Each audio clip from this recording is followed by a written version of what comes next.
दोस्तों, रेहानिका कॉमर्स सब चैनल में आपका स्वागत है। आज हम कुछ टॉपिक्स जो हम पहले पढ़ा चुके हैं उनको लेकर के आए हैं। थोड़ा थोड़ा उनका रिवीजन करेंगे और फिर सर इस चैप्टर को हम क्लोज करेंगे। तो आज हम पढ़ने जा रहे हैं आगम रेवेन्यू। कोई भी कंपनी है, व्यवसाय है, व्यापार कर रही है, तो जब वो कंपनी व्यापार करती है तो अपने स्टॉक को सेल करती है। स्टॉक को सेल करने से जो राशि प्राप्त होती है वो आगम कहलाती है। आय, माल के विक्रय से जो राशि प्राप्त हो रही है वो राशि जब समस्त व्ययों को या लागत को लेस करने के बाद भी बचती है तो वो आय कहलाती है। जैसे हम उदाहरण देखें, 2 लाख की लागत का माल 3 लाख में बेचा। अब 3 लाख रुपए क्या हुआ? आगम हुआ। 3 लाख क्या हुआ? आगम। 2 लाख क्या है? लागत। अब 1 लाख रुपए जो बचा हुआ है बेचने के बाद आपको, वो आपकी आय हुई। कंपनी द्वारा अर्जित की जाने वाली वास्तविक राशि है आय। तो दोस्तों, आगम और आय क्लियर हुआ आपको। आगम मतलब ये होता है कि समस्त स्टॉक की सेलिंग करने से जो राशि मिले और उसमें से हम लागत घटा दें। लागत घटाने के बाद जो राशि बचती है वो आय होती है। जो सेलिंग की राशि मिलती है वो आगम होती है। जो 3 लाख रुपए आपका आपने बेचा माल, वो आपकी आगम हो गई। और लागत क्या हो गई? 2 लाख। तो आपको आय क्या बचा? 1 लाख रुपए। अब बात करते हैं प्रॉफिट और गेन। प्रॉफिट का मतलब ये होता है कंपनी की प्राप्त राजस्वों में से सभी लागतों और खर्चों और करों को घटाने के बाद बची हुई शुद्ध राशि लाभ है। अब भाई होता क्या है, अब मान के चलिए आपकी कुल बिक्री 1500 रुपये की है, उसमें लागत 1100 की आ गई।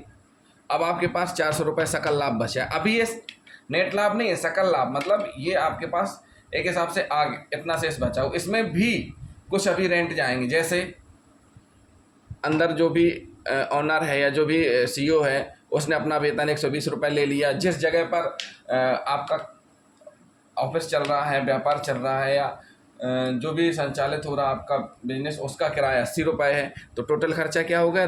200 हो गया। अब सकल लाभ कितना है? 400। तो 400 में से जब 200 और लेस हो जाएगा तो बचेगा शुद्ध लाभ।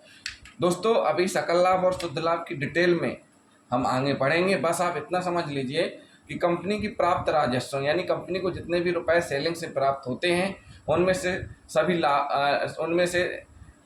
उसमें से सभी लागतों, खर्चों और करों को घटाने के बाद जो राशि बचती है वो शुद्ध लाभ होती है। अब बात करें हम मुनाफे की। मुनाफा क्या होता है?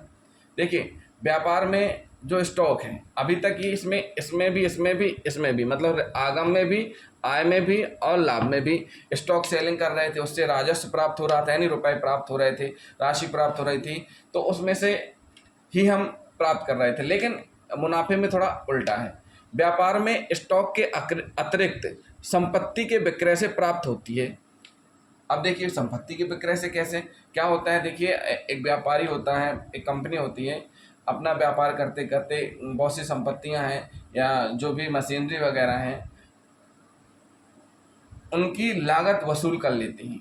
जैसे 5 लाख की कोई मशीन खरीदी, प्रोडक्शन करके उससे 15 लाख रुपए कमा लिए। अब उस मशीन का यूज अब उतना नहीं रह गया, तो उस मशीन को सेल कर दिया जाता है। जब संपत्तियों का विक्रय किया जाता है तो उससे जो राशि प्राप्त होती है वो गेन कहलाती है। इसको, मुनाफे को हम आय नहीं मानते, लेकिन अन्य आय माना जाता है मुनाफे को। तो दोस्तों, ये रहे आगम, आय, लाभ, प्रॉफिट। आय और लाभ में ज़्यादा अंतर नहीं है, बिल्कुल थोड़ा सा अंतर है।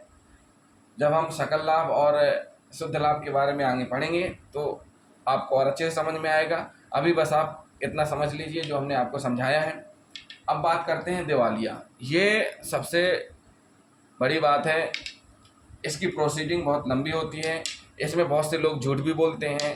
बहुत से लोग क्या करते हैं कि दूसरी संस्थाओं या दूसरे लोगों से अपनी कंपनी में इन्वेस्ट करवाते हैं। जब अच्छा खासा इन्वेस्टमेंट मिल जाता है तो रुपए लेकर के भाग जाते हैं, या रुपए किसी और घर वालों के या किसी रिश्तेदारों के नाम पर ट्रांसफ़र कर देते हैं और कहते हैं कि हमारी स्थिति अब ऐसी हो गई है कि हम अब लोन चुकता नहीं कर सकते हैं, और अपने आप को दिवालिया घोषित कर लेते हैं। कोर्ट से संरक्षण प्राप्त कर लेते हैं, कोर्ट में अपनी संपत्ति प्रस्तुत कर देते हैं। तो कोर्ट भी देखती है कि वाकई में ये सामने वाला जो अपने आप को दिवालिया बता रहा है वाकई में दिवालिया है।